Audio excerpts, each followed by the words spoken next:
కాలుష్యం పేరుతో ప్రజలకు ఉపాధి కల్పించే పరిశ్రమలను అడ్డుకోవడం సమంజసం కాదని మాజీ రాజ్యసభ సభ్యులు టీజీ వెంకటేష్ అన్నారు. కర్నూలు నగరంలోని మీడియా సమావేశంలో మాట్లాడారు. ఇక 50 సంవత్సరాల క్రితం పేపర్ మిల్లు నిర్మాణం కొరకు కర్నూలుకు రావడం జరిగిందని అన్నారు. అప్పట్లో కూడా కొంతమంది ప్రజా సంఘాల పేరుతో పేపర్ మిల్లును అడ్డుకోవడానికి ప్రయత్నించారని అన్నారు.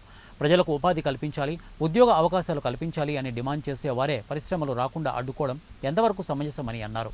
కర్నూలు జిల్లాలో ఎక్కువ ప్రాంతాల్లో నీరు కలుషితంగా ఉందని అన్నారు. దానిని అలాగే తాగితే ప్రజలు అనారోగ్యం పాలయ్యే అవకాశం ఉందని అన్నారు. అటువంటి కలుషిత నీటిని క్లోరిన్ ట్రీట్మెంట్ ద్వారా శుద్ధి చేసి ప్రజలకు అందజేస్తున్నామని అన్నారు. ఇక నీటి శుద్ధికి అత్యంత చౌకైన విధానం క్లోరిన్ ట్రీట్మెంట్ అన్నారు. అటువంటి క్లోరిన్ తయారీ పరిశ్రమను అడ్డుకునేందుకు ప్రజల్లో అపోహలు పెంచేందుకు కొంతమంది పూనుకోవడం మంచి పద్ధతి కాదని వారు అన్నారు. ఈ ప్రాంతంలో ప్రాంత డెవలప్మెంట్ కోసం కానీ ఈ ప్రాంతంలో చుట్టుపక్కల విలేజెస్లో కానీ ప్రతి విలేజ్కు లిఫ్ట్ ఇరిగేషన్ ఇప్పించాను నేను మినిస్టర్గా ఉన్నప్పుడు. 5 విలేజ్లు ఉంటే అక్కడ 5 విలేజ్లకు లిఫ్ట్ ఇరిగేషన్, తాండపాటుకు 2, పంచలింగాలకు 1, గొంతిపర్లకు 1, దేవమడకు 1,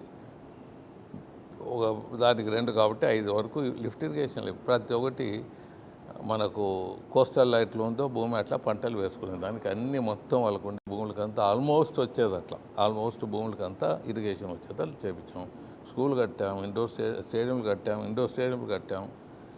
స్కూల్ ఇది ముస్లింలకు, క్రిస్టియన్లకు, మళ్ళీ వాళ్ళకి కావాల్సిన షాదీఖానాలు, చర్చులు, టెంపుల్స్ అన్నీ ఇర్రెస్పెక్ట్ ఆఫ్ క్యాస్ట్ కమ్యూనిటీ అన్ని సహకారాలు అందిస్తాం. మాకు ప్రజలకు మధ్యన గోట కట్టదండి. మీరు మీడియాకు కానీ ప్రాపగాండాకు పోయే ముందు మాతో ఒక సిట్అవుట్ వేసింటే బాగుండేది.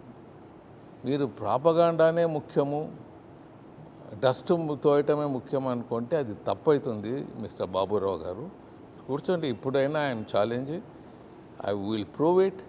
You can SIT in our meeting. 6 months I will wait. You prove it. Until that, I will not take any steps for construction of that project. Band item వాడేదానికి ఎట్లయితుంది? ఆ ప్రోడక్ట్, ఆ కెమికలే వాడమైనా ఆ ప్రోడక్ట్ చేసే దాంట్లో ఆ chemical వాడే ప్రసక్తే లేదు. ఆ ప్రోడక్ట్ చేసే పనే లేదు ఆ కెమికల్తో. మళ్ళీ ఛాలెంజ్ చేసి చెప్తున్నాను.